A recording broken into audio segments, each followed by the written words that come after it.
Shall we start or anybody has to come? I think so. One more has to come.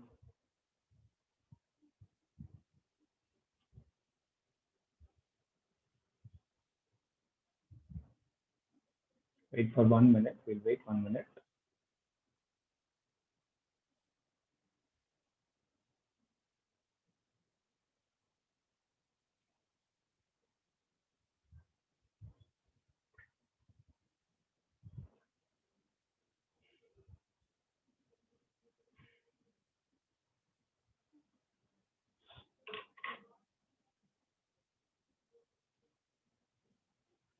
I'll start. Your last class we discussed about enantiomers. Am I right? So enantiomers means what? So enantiomers are stereoisomers. They are related to each other as a non-superimposable mirror images. They have same physical properties, chemical properties, almost melting point, boiling point, solubility. Everything is same, but only difference in rotating plane polarized light. Okay, that is the only difference of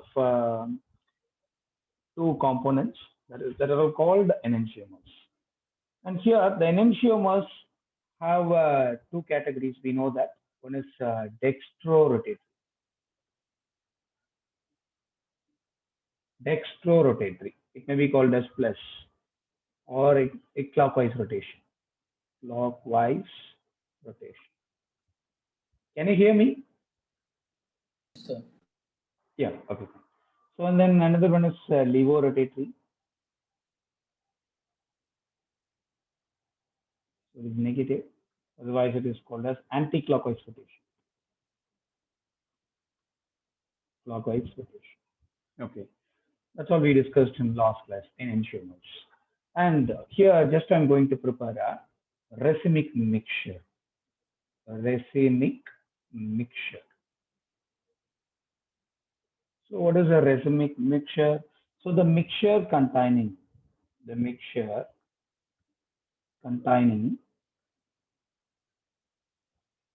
two enantiomers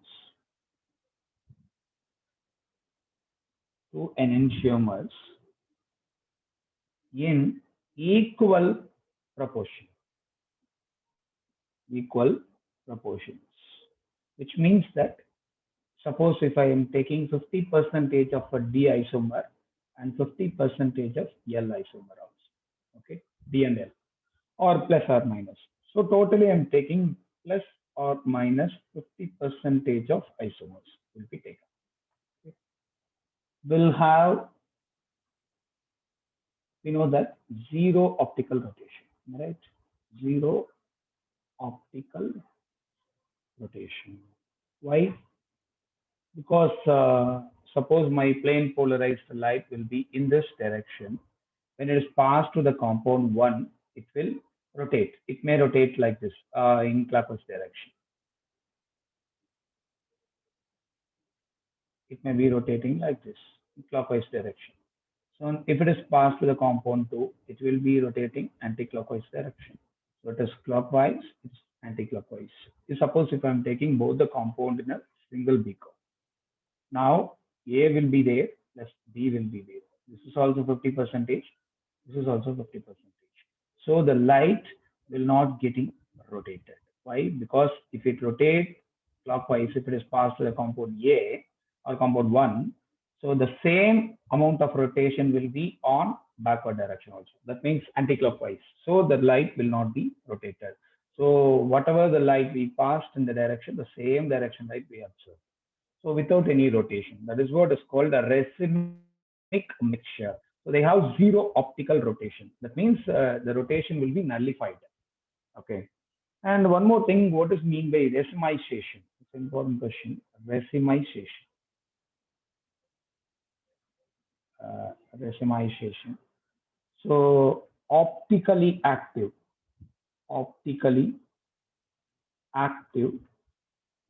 isomers into racemic mixture.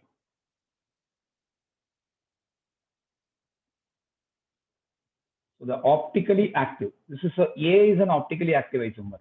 B is also an optically active isomers. Suppose both are optically active isomers, and after mixing with equal proportions, they become racemic mixture. So the conversion of optically active isomers into racemic mixture is called racemization. Okay. That is the racemization process. And next one is the elimination reaction. So in this elimination reaction, we have two more categories.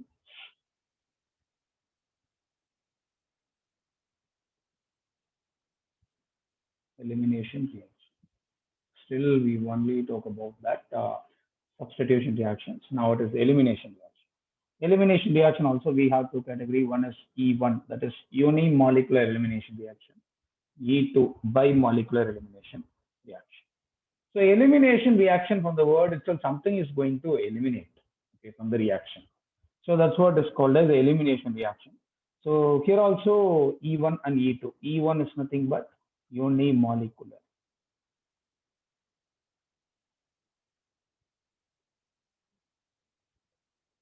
Elimination reaction. So if elimination reaction wants to take place, it also follow some conditions. What are all the conditions? So here also the same thing. Whatever the conditions for SN1, the same condition will be applied for E1 also. Okay. So here E1, there will be instead of in SN1 reaction, we used a nucleophile. Okay. But E1, we are going to use a base. That is the only difference between SN1 and E1 reaction. If we use nucleophile, so it will be acting, it will be conducting nucleophilic substitution reaction. If you are using a base, it will conduct the elimination reactions. Let us discuss what is elimination reaction. Yeah. There is a E1 reaction. So according to that E1 reaction, we know that it has to follow some condition. What are all the conditions? Otherwise, everything is same. So here we have to use 3-degree alkyl halide. 3-degree alkyl halide. Whatever the SN1 condition, same condition will be applied. 3-degree alkyl halide to use. There I use the protic solvent. Yes, here also I have to use protic solvent. There's a two-step process. Here also two-step process. There I use the nucleophile. Here I'm using a base. That is the only difference. Okay. And one more thing, here rate of reaction depends only on substrate, as it is substrate. So does not depend on the concentration of bases. And here no inversion retention product is formed. Here alkene is the product. Alkene is the product. The formation product is alkene. So let me discuss. So 3-degree alkyl halide, just I'm taking CH3, C, CH3, CH3. Suppose if I'm taking Br. So here, first step, I have to use protic solvent. Yes, use the protic solvent. I already told you what is protic solvent. So protic solvent which donate H plus ions. Okay, the H plus ions will pluck this Br minus from that reactant. So now what I will be my product. So here intermediate is CH3, CH3. Here it is positive. So as usual in the first step, there will be a formation of a 3-degree carbocation. This is the first step. Okay. What about the second step? Second step, the formed carbocation involving the reaction. Here, positive charge. Here the only thing, the base, what kind of base I'm taking is, usually I'm taking alcoholic KOH. Alcoholic KOH. Alcoholic KOH, what is the meaning of alcoholic KOH? So here KOH is dissolved in alcohol. Okay. Say for example, C2H5OH is an alcohol. If I'm taking KOH, what will be my product? C2H5OK along with that water molecule. So here C2H5O minus will act as a strong base when compared to this OH minus. The conjugate base is highly strong. C2H5O minus will be acting as a very strong base when compared to that KOH. That's what we are using here, alcoholic KOH. So the alcoholic KOH, we know that, say, for example, C2H5OH, O minus, I'm taking, that is base. And this base is going to attack. Usually base is going to attack which one? Base always attacking hydrogen. Am I right? Base always looks acid. So acid is nothing but hydrogen. So this O minus will attack this hydrogen, will pluck this hydrogen. By the way, I got negative charge here. That means these two electrons can be carried out by, just a minute, I'll write down.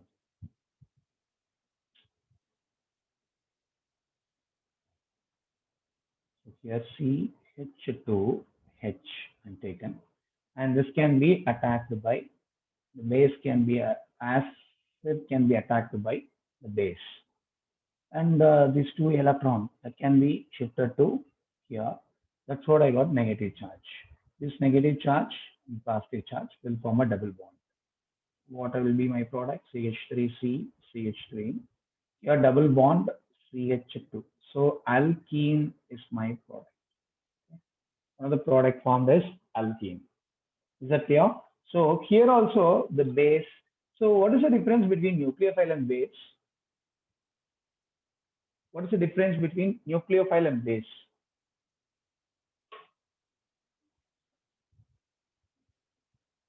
Any idea? Nucleophile and base.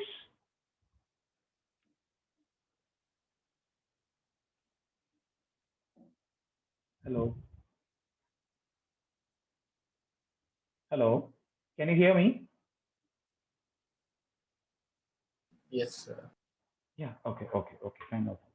So the nucleophile is a compound which is going to attack some positive charges from positive carbon, and base is also attacking positive carbon, not to be positive charge. So that positive charge should be hydrogen. If it is other than hydrogen, it is called nucleophile. If it is hydrogen, it will be acting as a base. That's the only difference. Okay. So nucleophile is otherwise called as a base if it attacks hydrogen. See? Okay. Nucleophile is otherwise called as a base. So base is nothing but if it attacks hydrogen, it will be called as base. If it attacks other than hydrogen, it will be acting as a nucleophile. So in nucleophile, we know that it will always attack carbon. Okay, in SN1 SN2 reaction, this carbon can be attacked by nucleophile, but in this case, the hydrogen will be attacked. Okay, particularly the beta hydrogen. So there will be three different kind of eliminations are there: alpha elimination, beta elimination, gamma elimination. But most probably, preferable elimination reaction is most probably 90% of the reaction will carried with beta elimination. Okay. So now C2H5O minus will attack this hydrogen and pluck this hydrogen. That means acid. Then this electron will be shifted over here, and this got negative charge. The negative charge will attack and it forms alkene as a product. So this is what the elimination reaction will be taking place with the carbocation intermediate. Okay. In the first step, here also the same thing. The protic solvent will be used. The protic solvent will reduce the strength of base. That's what the base will not be attacked in the first step itself. Okay. First step itself, the base will not be attacked. That's what after getting a carbation, that means after forming a carbocation, the base, it is easy to attack the hydrogen which is attached with that carbocation. So beta hydrogen. So here it is this is a carbon, alpha carbon. So this is alpha and this is beta. This is beta. This is beta. Suppose here beta, you consider beta 1, beta 2, and beta 3. All are having similar number of hydrogen. So there is no problem with that. Wherever either in beta 1 or beta 2 or beta 2, the hydrogen may left over. Okay. So if it is different, we'll discuss later. Okay. So this is what is that? E1 reaction. So E1 reaction. Sir, I have a doubt. Yes, sir. Could you explain the C2H5OH part? From where did we get that, sir? Sorry. It is a solvent. Okay, it is a solvent we are using. So instead So the of Protex solvent we are using is it's a C2H5OH. Protex. This is a Protex solvent. C2H5 is a Protex solvent which provide H plus ions. Okay, sir, I understood now. Sometimes it may give Protex solvent. Okay, because here we use the solvent as well as what is that attacking reagent. Okay, so here base will be formed. Okay, and next one is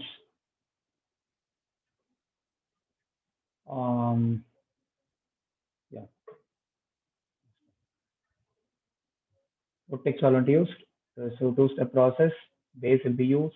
Rate of reaction depends only on substrate. Alkene is the product. Okay, so these are all the things.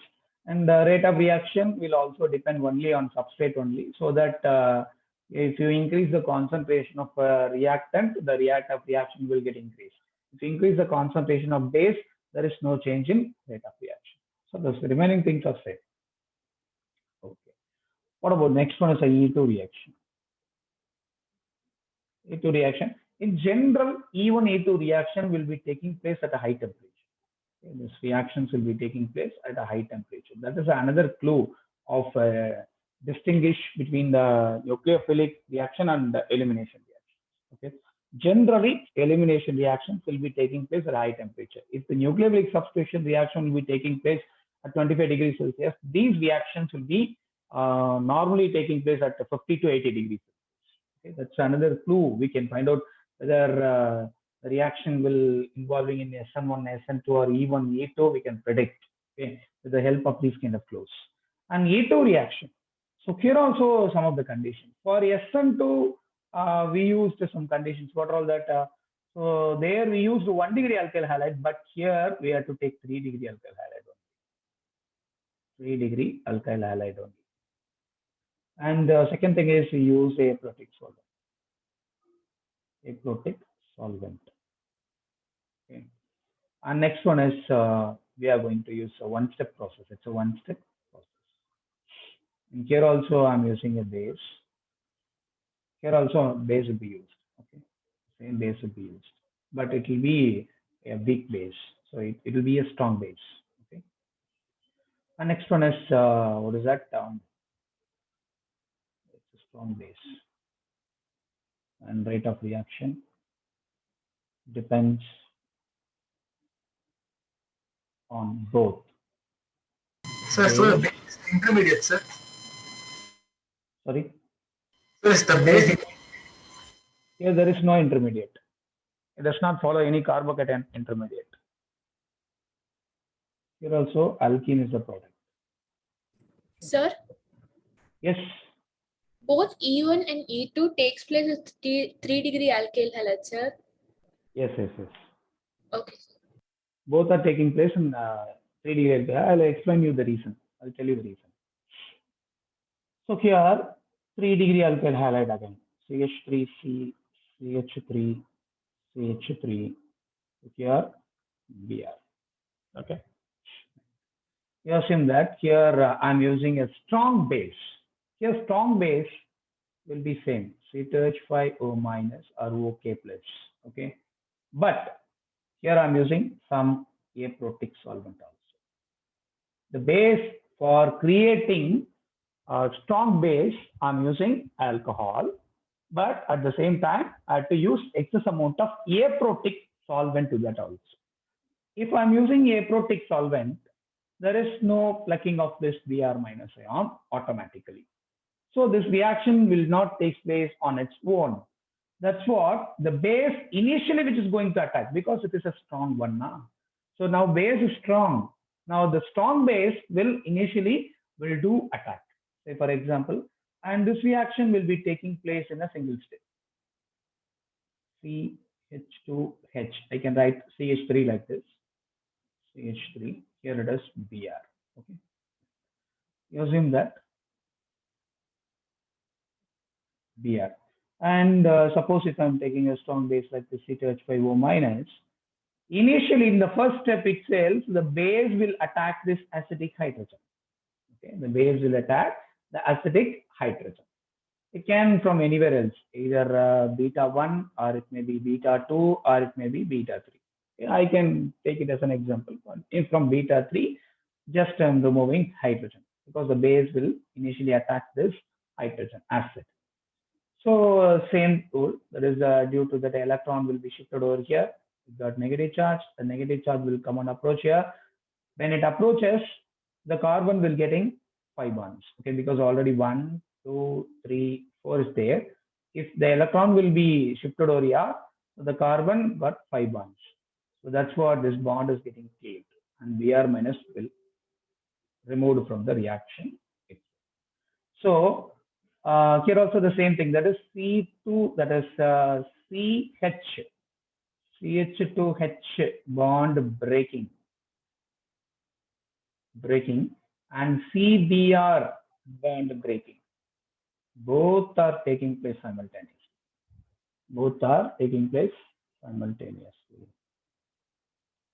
Okay, so both the reactions are taking place in a single step. That's what is a single step reaction.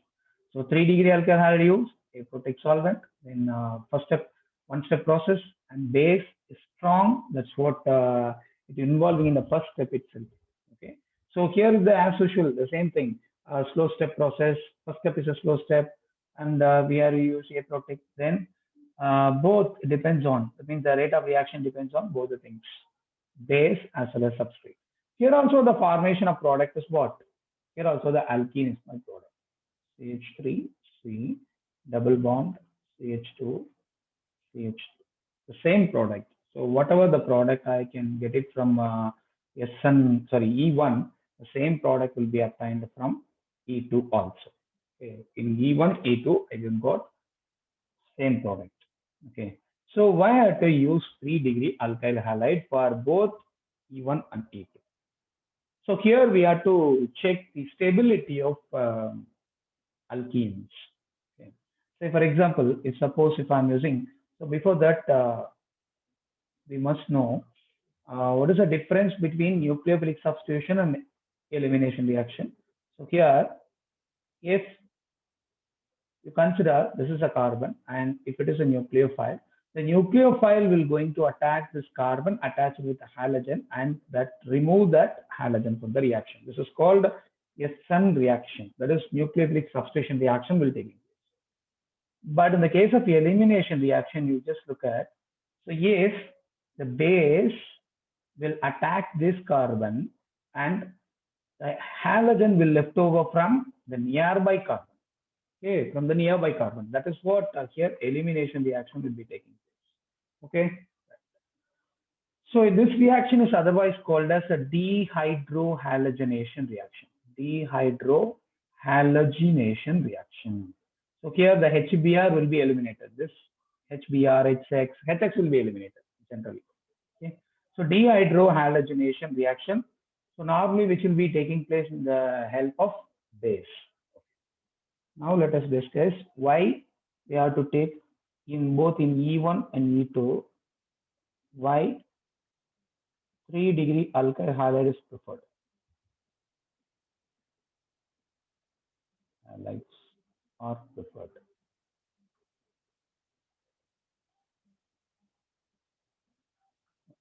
So the reason is due to stability of alkenes. Stability of alkenes, we have to check out the stability of the alkene also. Say for example, suppose if I'm taking 1-degree alkyl halide, CH3, CH2, Br you consider. Here I'm using the base. Okay. Here I'm using a base. What will happen? The Br will come out from here and the hydrogen will be coming out from here. Okay. CH2H. So from that alpha carbon, the bromine is eliminated, and from beta carbon, the hydrogen is eliminated. That is what is called as dehydrohalogenation reaction. What will happen? What is my product? CH2 double bond CH2. Is that clear? This kind of alkene will be getting formed if I used 1-degree alkyl halide. Okay. So for that CH3, CH3, here also CH3, Br is there. And that will be reacting in presence of a base, Here also, yes, elimination reaction will be taking place. What will be my product? CH3, C, double bond, CH2, CH2, CH3. Okay, which alkene is more stable? Which alkene is more stable? Either first one or second one. The second is more stable than that of first one. Why? Because whenever you look at alkene stability, we have to check out this carbon. Okay, so this carbon, how many? Now it is a functional group. Is what? Double bond is a functional group. Okay, this is a functional group, and this carbon is alpha carbon, and this carbon also alpha carbon. Okay, but here, if you check the double bonded carbon, there is no alpha carbon. Okay, so in both the sides there is no carbon is attached. Okay, but here in this particular carbon, this CH3 is attached, this CH3 is attached. So it has 6 alpha hydrogens, but here no alpha hydrogen. If the compound has more alpha hydrogen, more stability. At the same time, more steric hindrance, more stable. More crowdiness, more stable. Okay, so that is what we should not take 1 degree alkyl halide, because it does not form any stable alkenes. So we need to form a stable alkene product, because in SN1 reaction or SN2 reaction, the products are different. So their inversion retention products will be formed. But in this case, both E1, E2, both the products are alkene. So we need to look at the stability also. That is what in both the cases we have to take 3 degree alkyl halides. Okay, is that clear?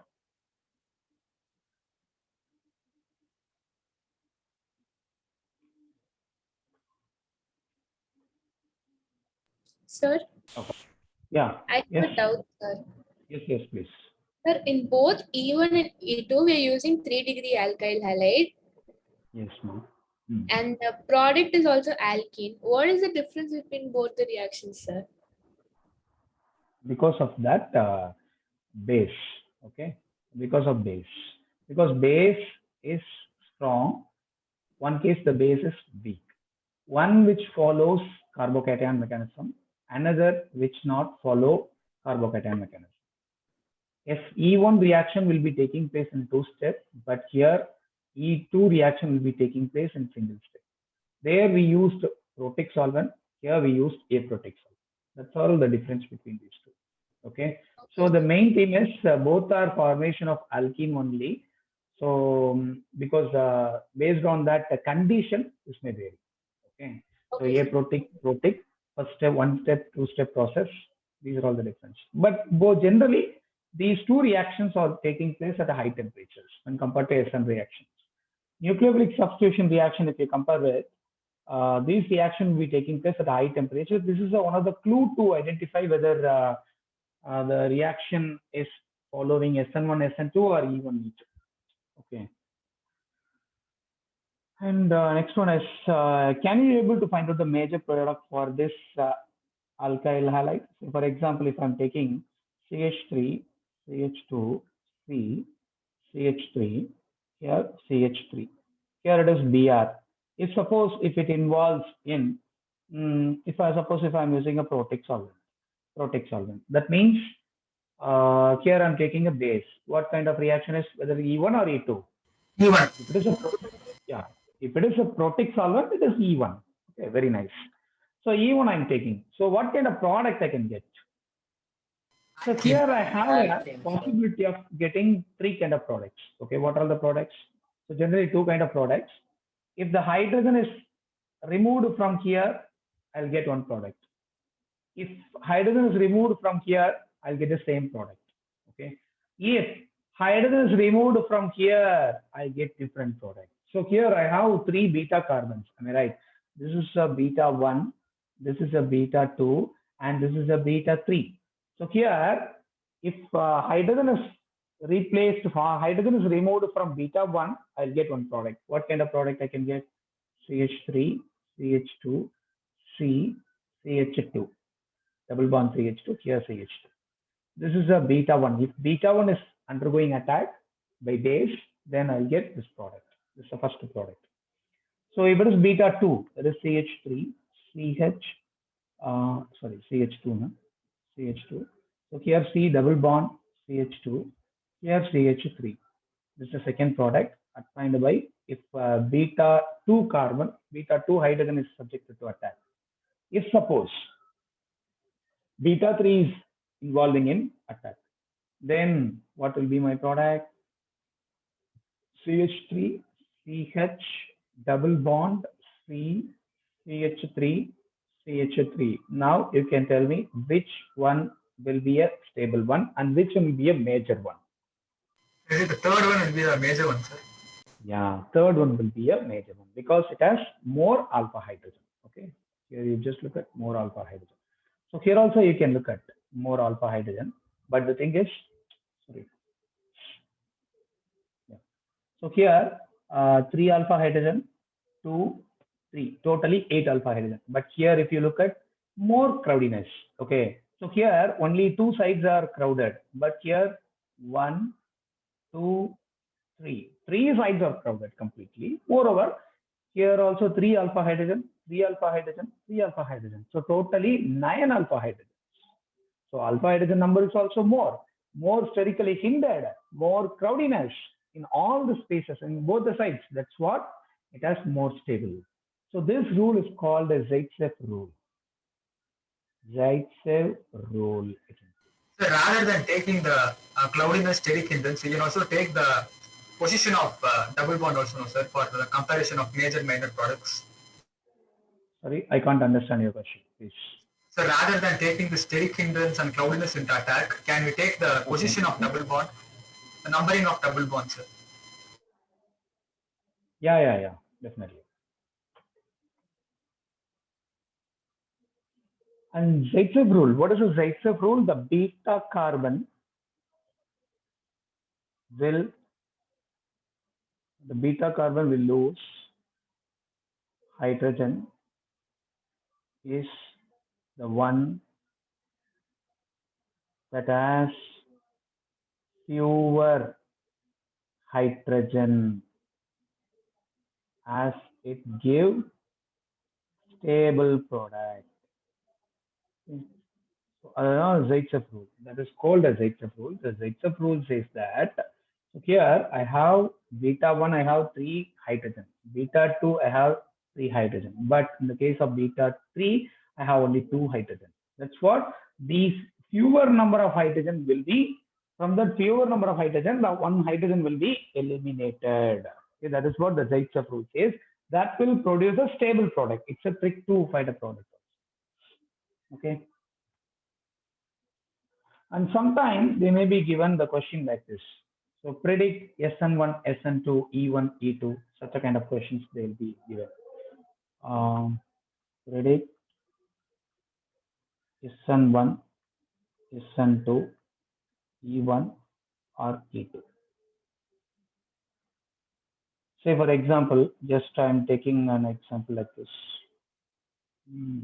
BR.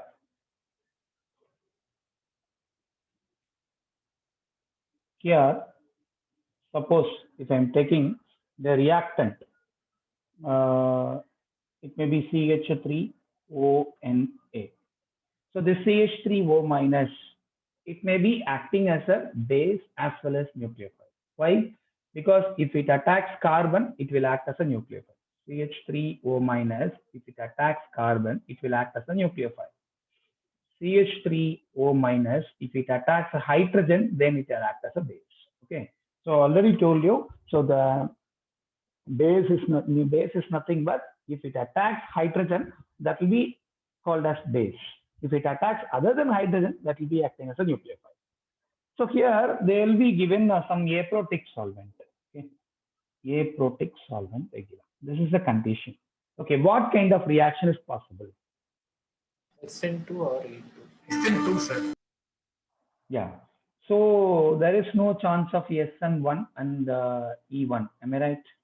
SN1, Yes, sir. E1 will not be taking place because we're using Protex solvent. Okay. So there will be a chance of SN2 or E2. Whether it is SN2 or E2.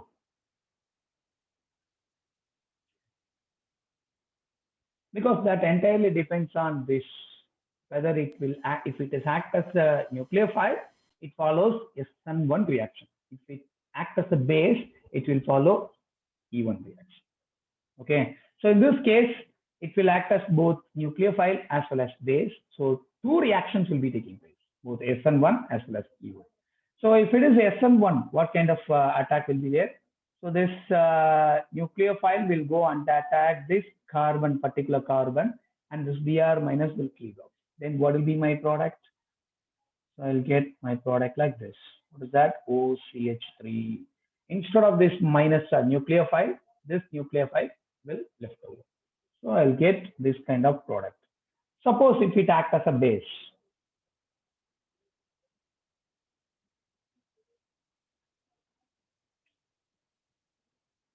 You have seen that here Br is there. Now if it acts as a CH3O minus as a base, okay, here as a nucleophile. Okay, so what will be my product? The product should be alkene. Okay, the product should be alkene. But this base will go and attack the beta hydrogen. So here functional group, this is the functional group, this is the alpha carbon. And here I have one beta hydrogen, here also one beta hydrogen. Either beta 1 or beta 2, you can assume it. Either from here or from here, one hydrogen is left out. Then what will be my product? Suppose if I'm taking, if I'm removing the hydrogen from beta 2, then what will be my product? This is what my product.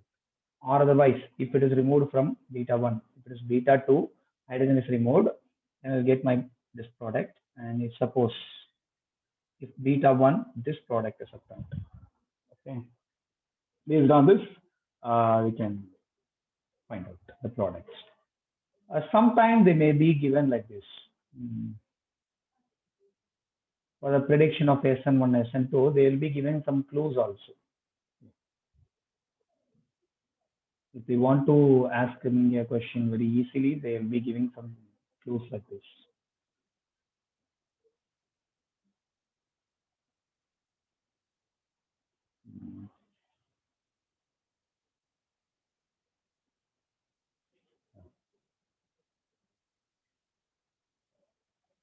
Br, and here NaCN.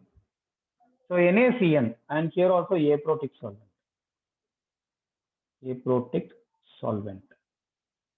So there is no possibility of SN2 and E2. There is no chance of SN2 and E2 because the protic solvent is, sorry, SN1 and E1. Am I right?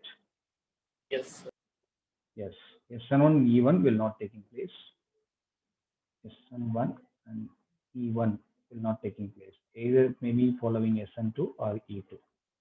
Whether here SN2 or E2 is following because the CN preferentially acting as a nucleophile. Okay, because always it will be existing a CN. So this is a compound will be existing. Okay, that is what it will be try to acting as a nucleophile. Okay, CN will preferably acting as a nucleophile. So it will always attach the carbon and Br minus will left out. So there will be a formation of this kind of cyanides or nitriles will be there. So E2 reaction won't happen. SN2 will be the only possibility. And sometime the question will be given like this. Say for example, OH. It's a tertiary butanol. Okay. So here the acid will be taken. Okay, acid will be taken. Heat will be given to you. And to use a protic solvent. What kind of mechanism it follows? Whether SN1 or E1, E2, E1. E2. Sorry, E1, right? E1. Yeah, because there is only possibility of SN1 or E1. But here you have to look at the very important thing because S1 the E1 reaction normally taking place in presence of a nucleophile or base. But here our condition is acidic. Okay. So this reaction will be taking place only if the functional group is alcohol. Only if the functional group is alcohol, then if you heat it, there will be a dehydration reaction will be taking place. Dehydration reaction will be taking place. Here there is a possibility of SN1 or E1, but they given exactly the temperature so that the possibility of not taking place SN1, but only condition is E1. E1 will be the possibility. So what will be my product? So I'll be getting C.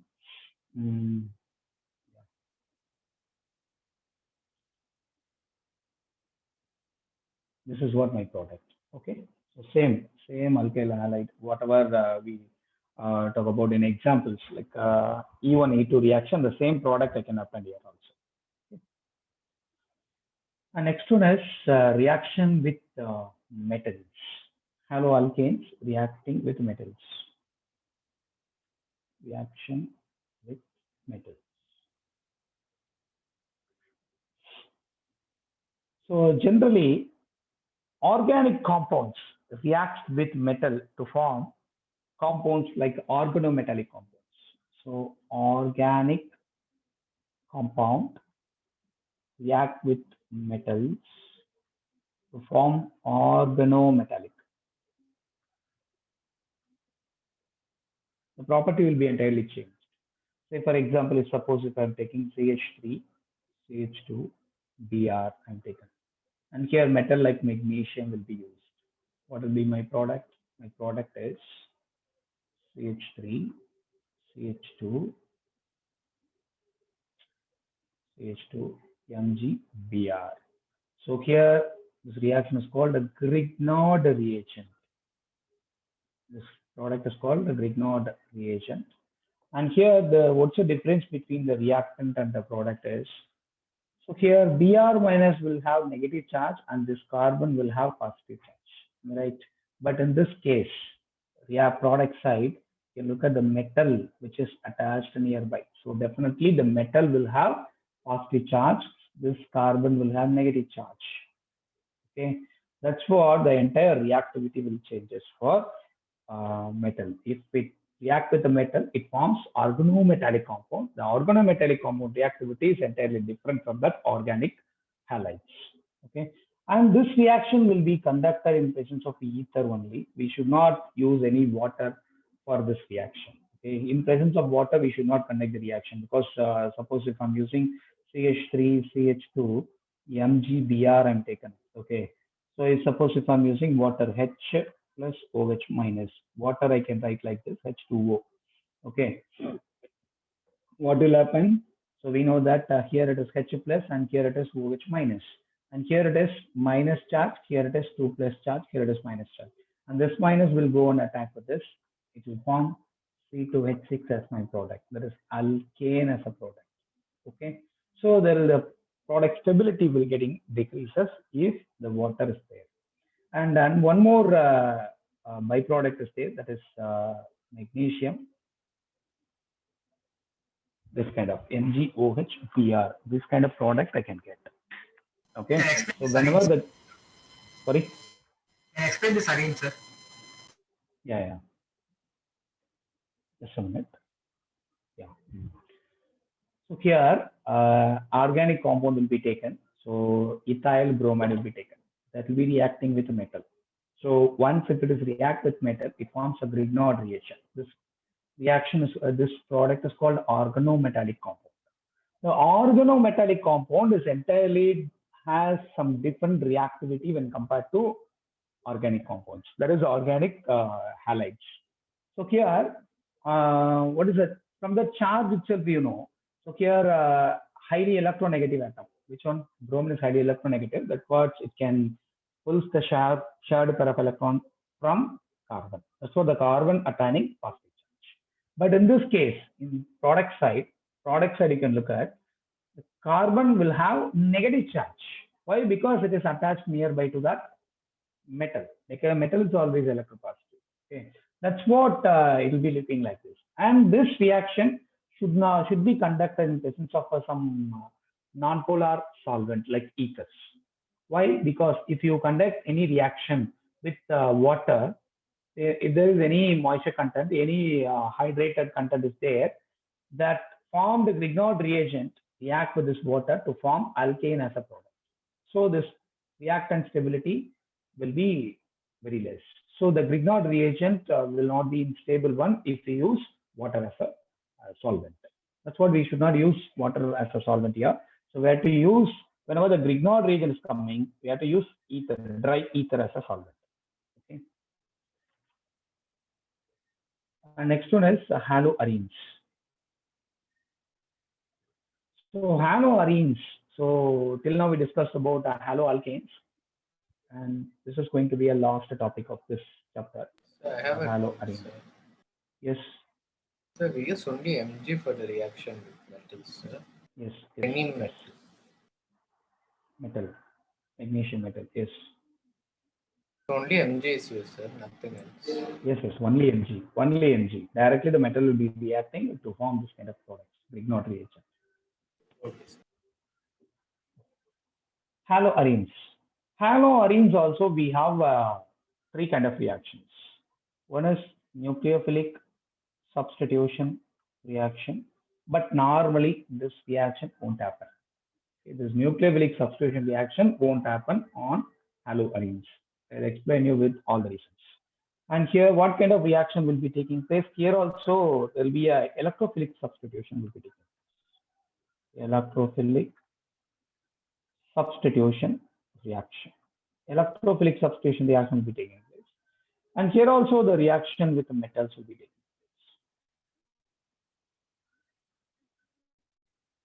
Reaction with metals will be there. So here nucleophilic substitution reaction won't happen. Why? Because the nucleophiles are always preferring positive charges. But here aryl halides, there is nucleophilic substitution reaction.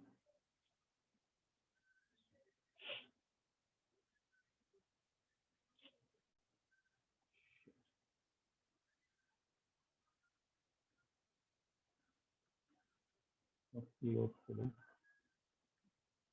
substitution reaction of haloarenes. Usually haloarenes are extremely less reactive towards nucleophilic substitution reaction. Why? Usually nucleophile looking positive charge, right? Nucleophile looking positive charge. But in haloarene, the resonating structure will stabilize the compound. 1, 2, 3. Say for example, here suppose if I'm taking chlorine. The chlorine is an electron donating group here. So the chlorine will donate the pair of electron to here. And if it donates, what will happen? This carbon got 4 bonds, right? 5 bonds. This carbon.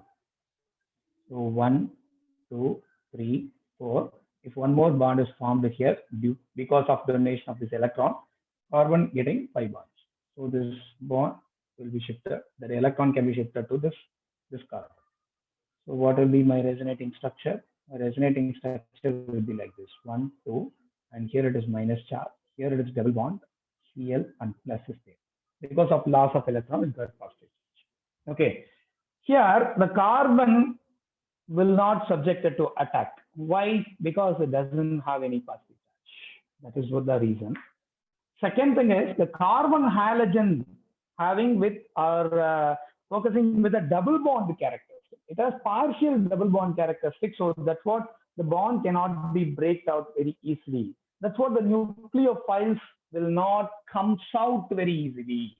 If it not comes out, there is no possibility of nucleophilic substitution reaction.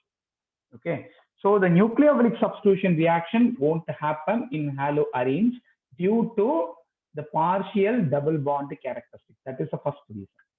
That means due to resonating structure. Okay, due to resonating structure, it has partial double bond characteristic.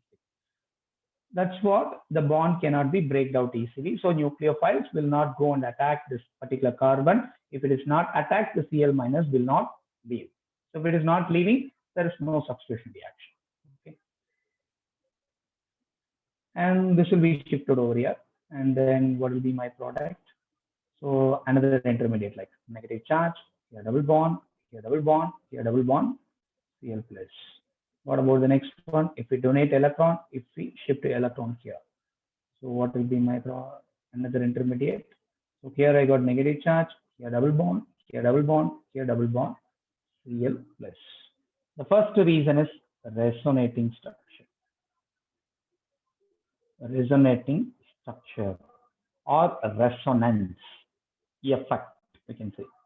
Resonance effect. Due to resonance effect, we got partial positive charge. So the carbon halogen bond in haloalkane become partial double bond. Okay, it is difficult to break. Difficult to break this partial double bond.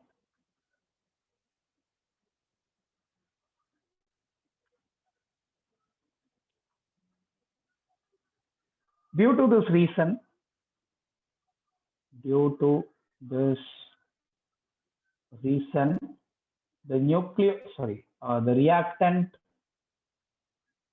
reactant become stable. If the reactant is stable, the reactant won't happen. Reactions won't happen, right? If the reactant is stable, reaction is not ready to react, then the reaction won't happen. Okay. So that's what it has partial double bond characteristics. So we can't break this bond. We need to supply more amount of energy to break the bond, not a feasible one. That's what nucleophilic substitution will not be taking place here. The first reason is resonance effect. And second one is sp2 carbon halogen hybridization.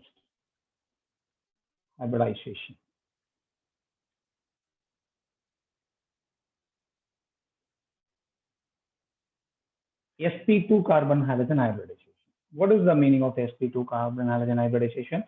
If you observe, there is a haloalkane CH3CH2Cl, and if you look at, okay, here one H, here one H, I can write it here. So this has sp3 carbon halogen bond because all are single bond. But in haloarine, we have partial double bond character. Partial double bond. So due to this reason, it is sp2 carbon halogen bond. So if it is sp3, what is the percentage of S character? So if you totally 4 is there, 1 S, 3 P is there, totally we divided 25% of S character, the 75% of P character here. And here if it is sp2,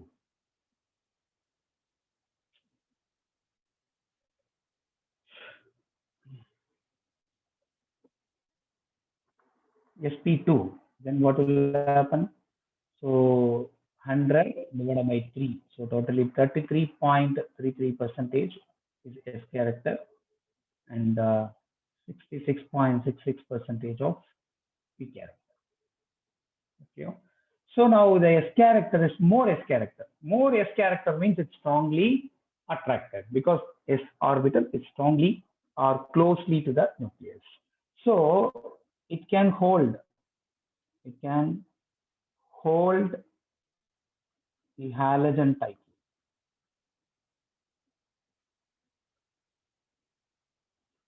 It can hold more S character, it can hold the halogen tightly. So CX bond become stronger. Say for example, suppose if I am CX in haloalkane, the bond length is 177 picometer, and CX in haloarine 169 picometer. This is the bond length, bond length data. If the bond length is very less, the bond strength will be high. So according to that concept, the bond length is very high for haloalkane. So the bond is very weak. That's what the nucleophilic, this reaction won't happen. Here, haloalkane, nucleophilic substitution reaction will happen, but here, nucleophilic substitution will not happen. Okay.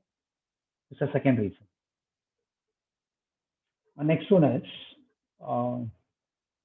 unstable cation. Third reason is unstable cation.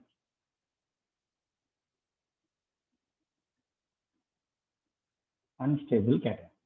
If suppose you assume that here halogen is attached. If the halogen is removed, X minus, it will leave us X minus because it's highly electronegative. So it forms cation. Which kind of cation? I can get a cation like this. Okay. So it doesn't have any resonating structure. Whether this positive charge is present here, or present here, or present here, or present here, or present here, or present here. Everything is same. So there is no resonating structure. No resonating structure. So no stability. No stability of cation. If cation is unstable, highly unstable, so the reaction won't happen. So the cation formation is difficult here. Okay. The removal of this halogen is highly difficult.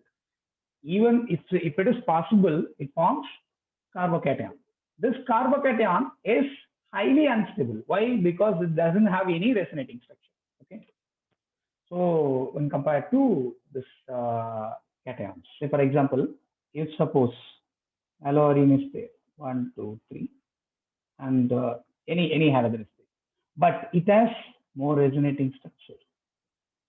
More resonating structure. We already discussed. We already discussed about the resonating structures. So if chlorine is present, it has more resonating structure. If chlorine is not present, there is no resonating structure.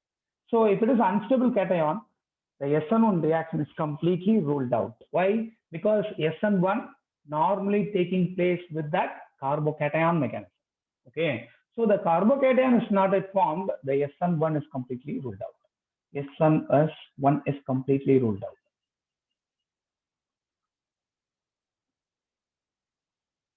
Completely ruled out. Okay. But in the case of SN2, it is highly difficult. SN2 is also difficult. So in general, SN reactions are not taking place. This is the third reason. And fourth reason is repulsion. So I can give a conclusion for the third reason, sir. Sorry? Give a conclusion for the third reason. That is what? SN1 reaction is completely ruled out. There is no formation of carbocation. No formation of carbocation. There is no formation of carbocation. There is SN1 reaction is completely ruled out.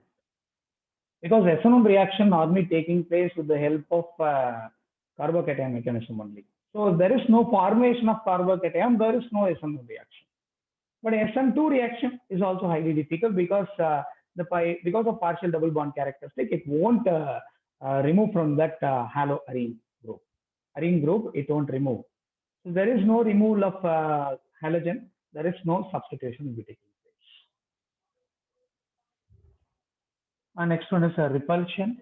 Repulsion, we know that the same reason because in SN1, SN2 also front side attack is not possible because of repulsion also. Because we know that. So here, suppose if I'm having chlorine. So here, if my nucleophile is Cn minus or OH minus, both are having similar charges because here it has straight negative charge, this has straight positive charge. These negative and negative will repel with each other. Due to repulsion, front side attack is not possible. Back side, there is no possibility of attack because it's a bulkier group. So SN1 and SN2 reaction won't happen. Okay. These are all the four important main reasons for SN1 reaction will not be taking place in haloarenes. Okay. And the next one is the electrophilic substitution reaction. This is very much important because in all the units, for example, alcohols, ethers, even aldehydes, ketones, carboxylic acid, the same reaction mechanism is going to happen because what is that? How can I say? The reaction mechanism is same, but the directing of group is different. Okay. Okay, here electrophilic substitution.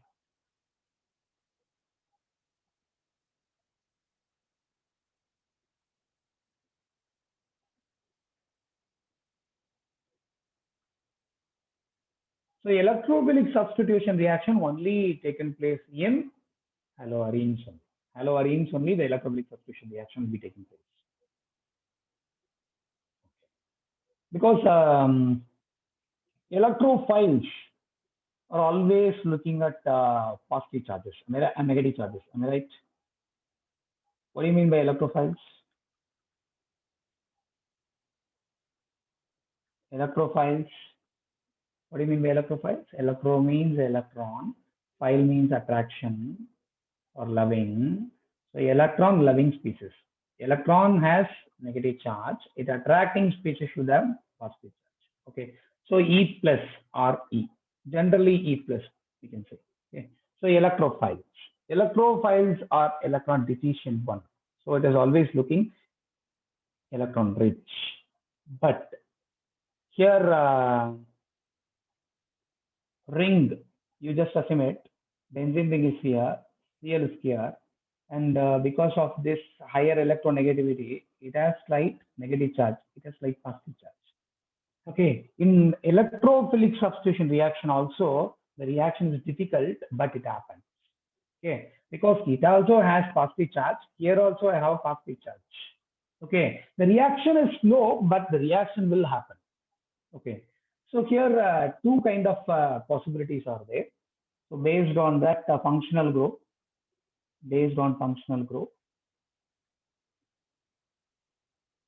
functional group present in arene group. Arene means a benzene ring. Arene group. Okay. It may be called as ortho, para directors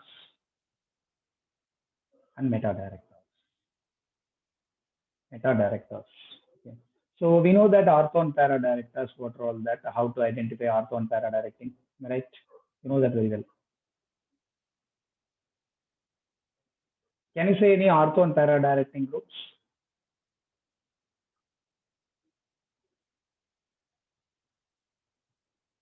Can you say any ortho and para directors?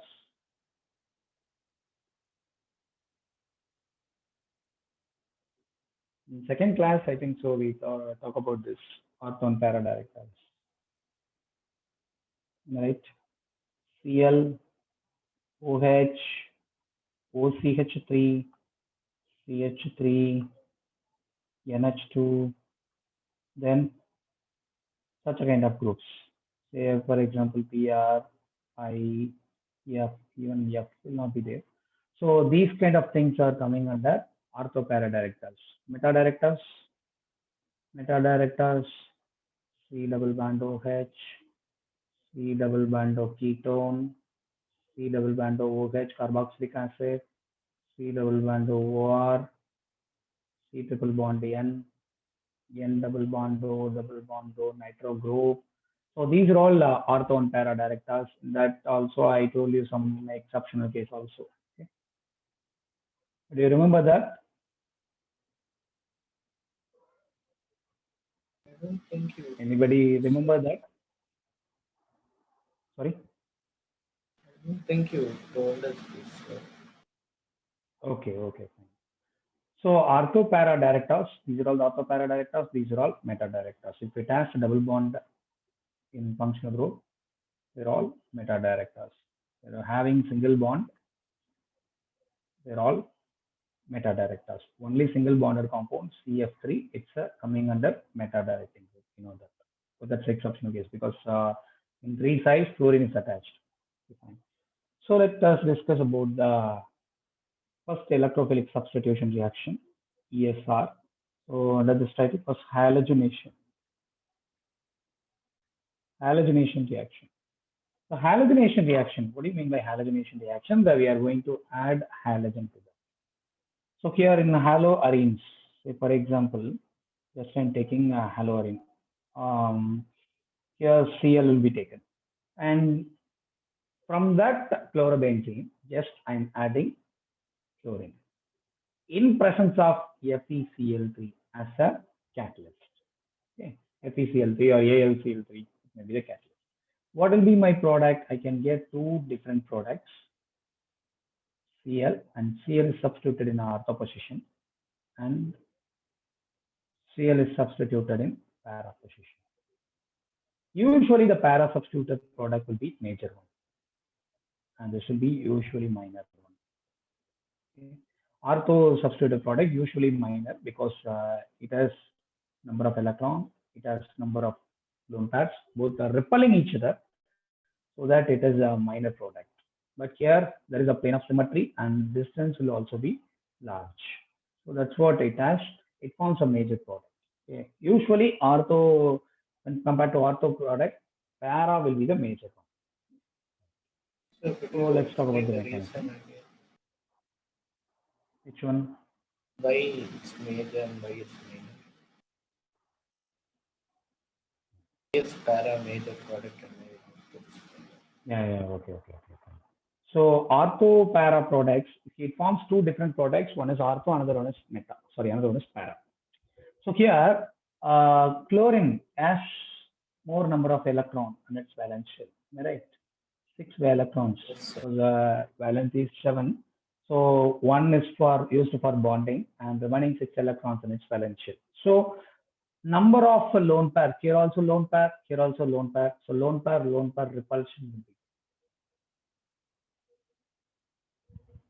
repulsion will be there. That's what the stability of the compound will be getting decreases. It forms, but the stability is very less. But here, the plane of symmetry, here it is present here, and opposite to that of one only, we have another substance. Okay, that's what there is no that much of a repulsion, and moreover, the plane of symmetry is also be there. That will increases the stability. Okay, so that is what usually the para products will be a major one when compared to ortho products. I have a doubt. So The we mechanism. can say this is due to steric hindrance, sir. Yeah, that's what the reason. Because even the steric hindrance will also affect. Here, the similar charges may affect. Okay, because here the repulsion will be there because of lone pairs. But in some other cases, suppose if I'm not using any halogen, suppose if I'm using any acylation or acylation, that time the steric hindrance will favor the role. Okay, sir. And mechanism. So what kind of mechanism it follows? Say for example, if I'm taking bromine, chlorine, Cl, and chlorine S, and that provide electron to this because it's electron donating group now, and it creates some resonating structure. So we have to write first the resonating structure. So we know that 1, 2, and here it is negative charge, here double bond, here Cl, and Cl provide electron, that's what positive charge. The next resonating structure is what? Here it will donate electron, and here it will donate electron. So the shifting of electron will be there. So what kind of product?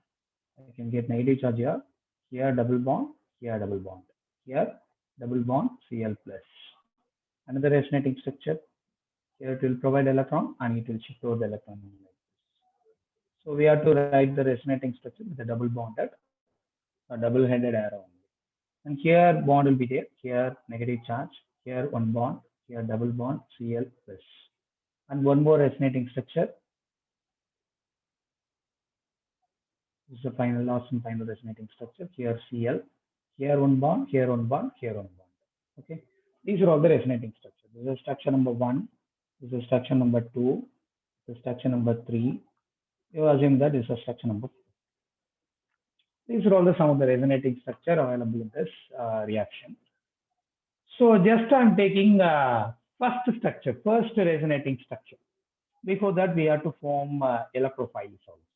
So electrophiles, we know that FeCl3, it's a Lewis acid. So try to accept electron from chlorine. So the chlorine will provide electron, Cl, and here these two electrons will be taken over by this, and this got negative charge. Because of that transfer of electron, this got positive charge. Okay. And this negative charge will provide electron to this Lewis acid, because the Lewis acid will try to accept electrons. So such electron deficient one, it will try to accept electrons. So here it forms FeCl4 minus along with that Cl plus. This is my electrophile. Okay. So now electrophile is getting formed. You are seeing that here electrophile is getting formed. This electrophile, where it will go and attack. So this is a positive charge. Wherever resonating structure, there it will go and attack to form a product. Yeah. Sorry. Yeah, it will go and attack the negative charge where it is present. So here, I said ortho and para, right? Ortho and para positions. It will be attacking ortho and para positions. Very nice. And I'm taking only first structure. Suppose I'm taking first structure. What is the first resonating structure? So here negative charge, here double bond, Cl plus is there, and here double bond is there. And Cl plus is my electrophile. As you know that the negative charge always will go and attack this carbon, because chlorine that has positive charge, electrophile. So if it attacks electrophile, what will be my product? So it will attract like this.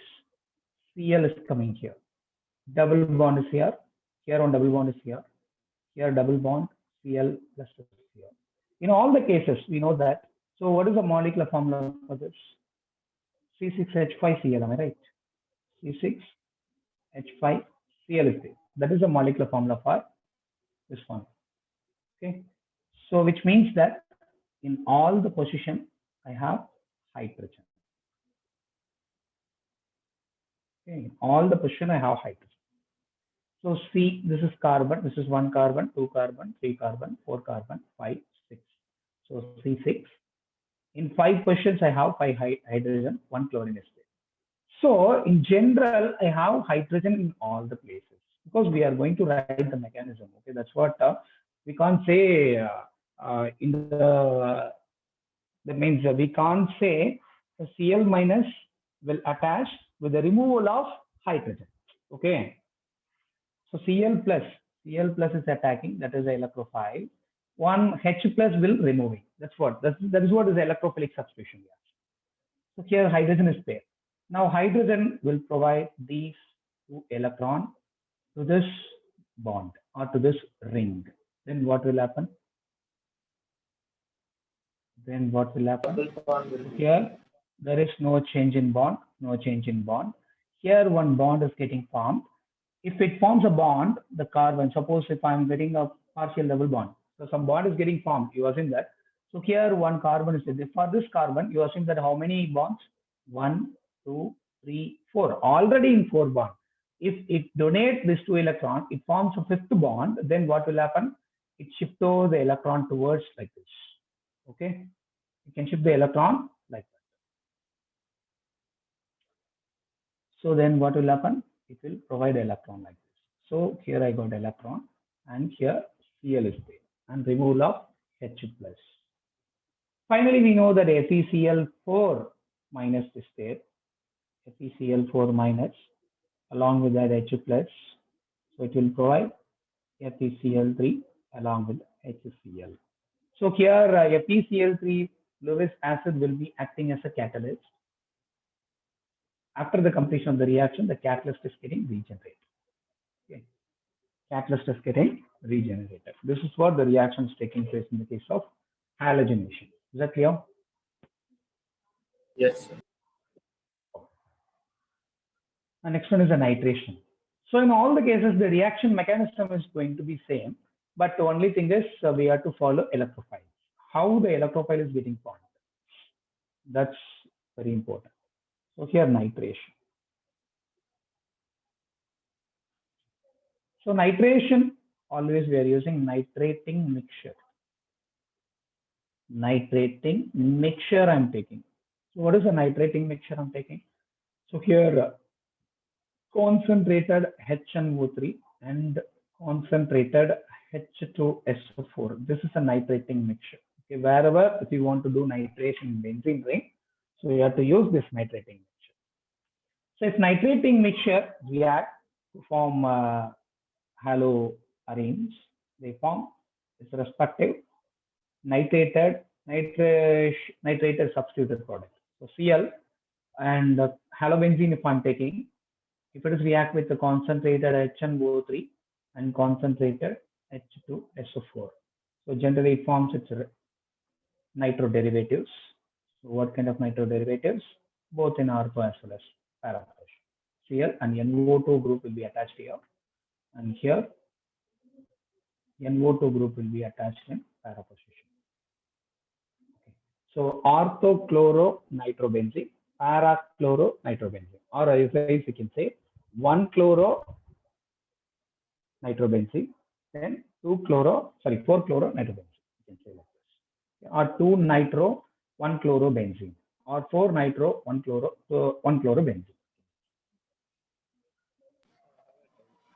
So here also we have to check with the mechanism. In that mechanism, the first thing we have to follow electrophile, form electrophile. So HNO3 and H2SO4, HNO3, H2SO4. So just in taking HNO3, I can write like this, HON double bond O double bond O. I can write HNO3 like this. H2SO4, it's nothing but H plus. It provides H plus. So here both can react. How it can react? So oxygen will have a lone pair of electron. They can provide the lone pair of electron to attract this hydrogen, H plus ions. Then what will be my product? So here O, H is there, and newly coming hydrogen is attached here. Okay. Because of a donation of electron, this oxygen got positive charge. And one more thing, N double bond O group is there. We know that oxygen is highly electronegative, but here oxygen having positive charge. So oxygen is highly electronegative. Even if it has a negative charge, it can pull the electron because it's highly electronegative one. But here it has positive charge. It can have more tendency to pull the electron from nitrogen. Okay, so it can pull electron from nitrogen. What will happen? It pulls the electron from nitrogen. Say for example, these two electrons will be carried over to this, and they left as neutral water molecule. Okay, they left as neutral water molecule. Because of loss of this electron, nitrogen got positive charge, NO2 plus. This is what my electrophile is getting formed. So here NO2 plus is my electrophile. Once the electrophile is getting formed, then the reaction is same. Say for example, same resonating structure I can write. I can write only one resonating structure. From that we can find a product.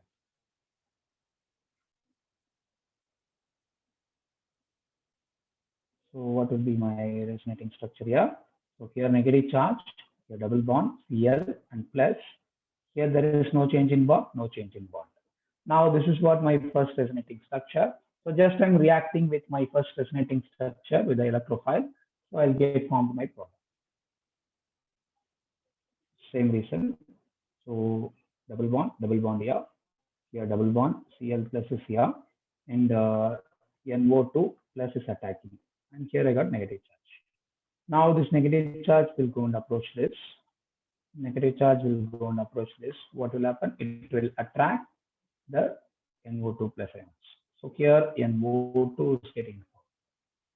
No change in bond, no change in bond. Here also double bond, Cl plus.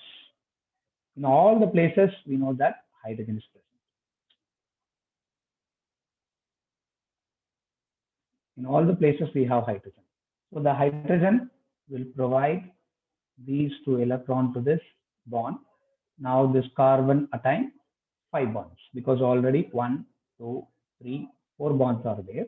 If the hydrogen will donate these two pair of electrons, it will form one more bond. So carbon 5 bond is not possible. 5 bond is not stable also. So it can shift over the electron towards to that chlorine, because chlorine is highly electronegative. Here it got positive charge, so it can pull the electron. It can take up the electron very easily. So I can get my product like this. So here one double bond, here one double bond, here one double bond, here NO2, here Cl. So here also I can get ortho substituted chlorobenzene. Okay, this kind of product I can get. The next reaction is the sulfonation. Sulfonation is this reaction. Yes. So here H2SO4 is a catalyst, sir. No. H2SO4, yeah, H2SO4 will be acting as an acid catalyst. Very good. Yes, it will be acting as a catalyst. And then one more thing, so here you'll get two products, right? Para and ortho. Yeah. The para being yes. In all the cases, we get ortho and para products, but just for the understanding, just I'm writing only ortho products. Okay. So if you reacting with the fourth structure or third structure of the third resonating structure, you will get para products. Okay, so I understood. Okay. Just a minute. Completely hanging. The next one is a sulfonation reaction.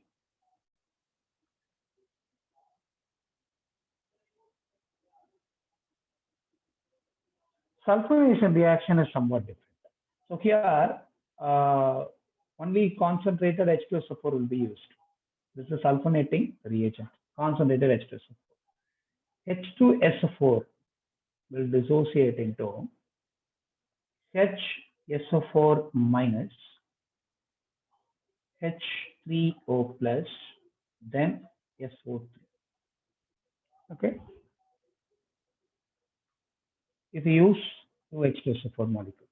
So if you balance the equation is balanced. So here HSO4 minus is formed, hydronium ion is getting formed, and SO3 is formed. SO3 is my electrophile. So even, sir, it doesn't have any charge. Yes, even though it doesn't have any charge, it will be acting as an electrophile.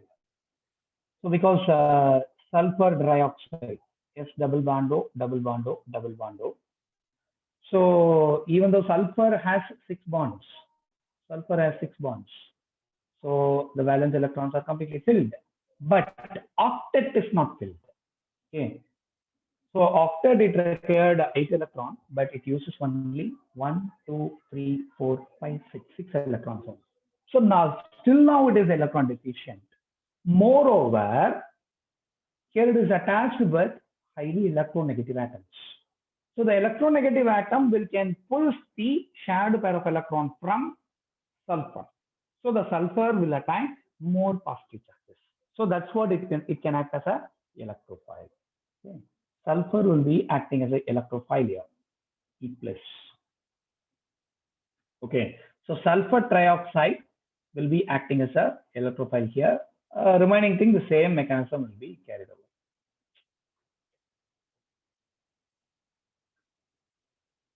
So here also same thing.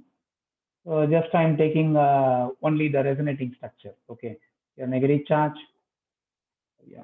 First of all, we'll write the reaction.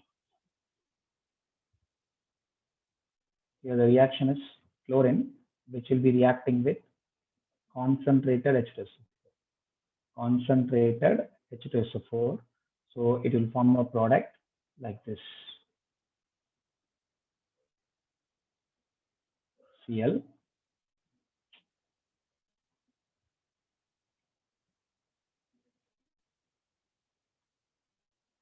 Concentrated H2SO4.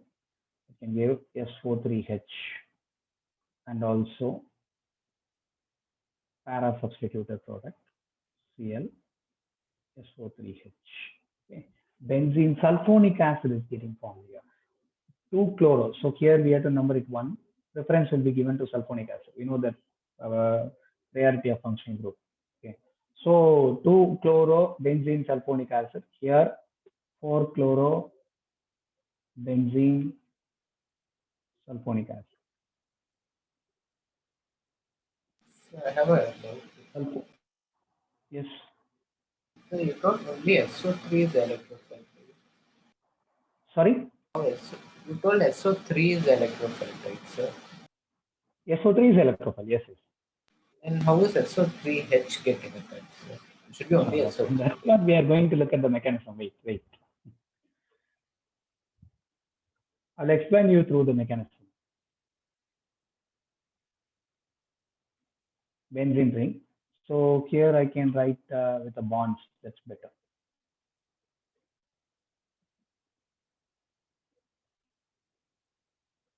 Cl. So it provides some resonating structure. So for the easy understanding, just I'm taking only one resonating structure minus here, and here it is Cl double bond, and here it is plus. Here there is no change in bond, no change in bond. Okay. So SO3 is my electrophile. Now what will happen? Yes, double bond O, double bond O, double bond O. Okay. Now this negative charge will go and attack this carbon, and this will sulfur has only 6 bonds. Okay, valence electron is 6, so only it has to form 6. So you can shift over the electron because it has 7 bonds.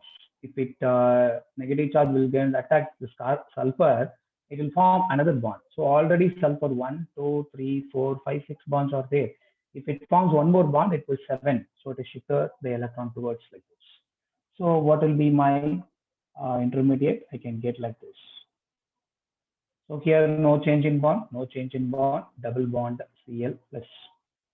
And here yes, double bond O, and here O minus is there. Okay, O minus is there. In all the places we know that on H plus is there. Okay, now the hydrogen will provide this electron to this. Now what will happen? The double bond is getting formed here. So this carbon having 1, 2, 3, 4. If it forms partial, if it forms one more bond, it got 5 bonds. So it can shift the electron towards the chlorine. What will happen? So here Cl is there. Here SO3 minus is there. One bond.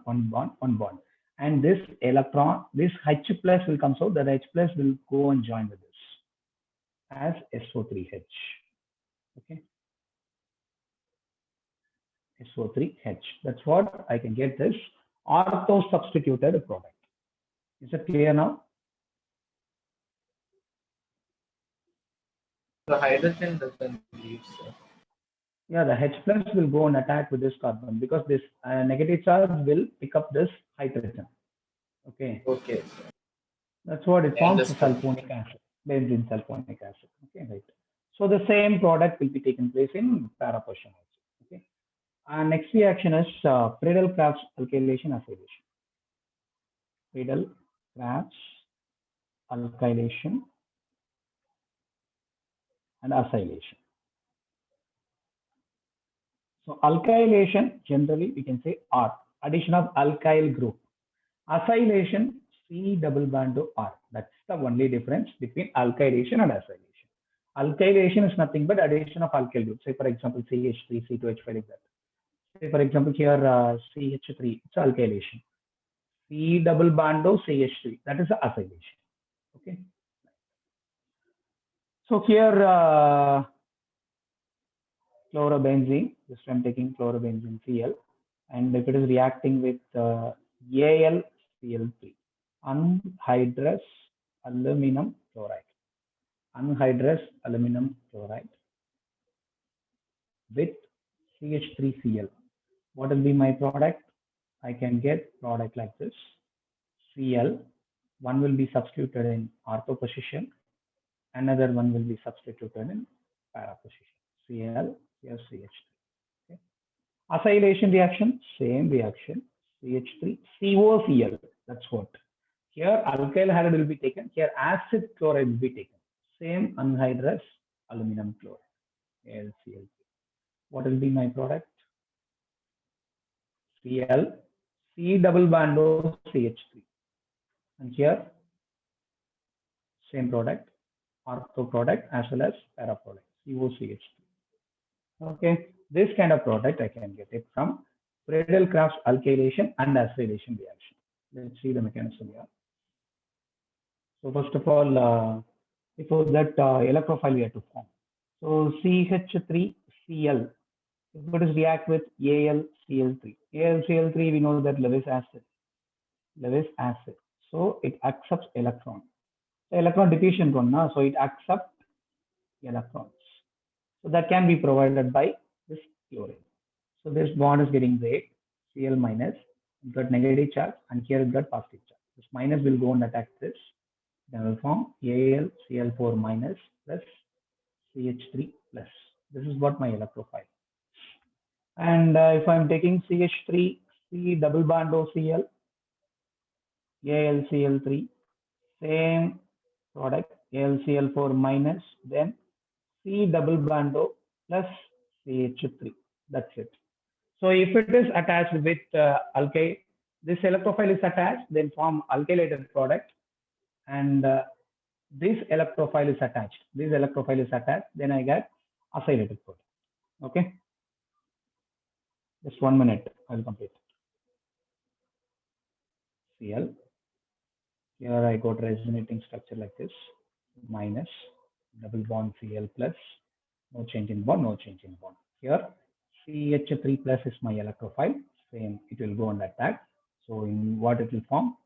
It will form 1, 2, and here CH3 is there, double bond, Cl is plus there. And here I have hydrogen also, but hydrogen will provide the 2 electron to this. So I got this product. So 1, 2, here also 3, here CH3, here Cl. That's my product. Okay. So if my electrophile is like this, I can get acylated product. Is that clear? Yes, sir. Is that clear? Okay, Ganesh. So we'll stop with this. I'll see you next class. Okay.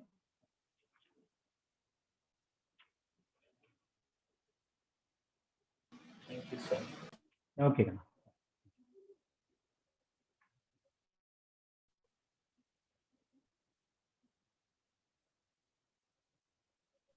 Thank you, sir. Yeah, thank you. Thank you.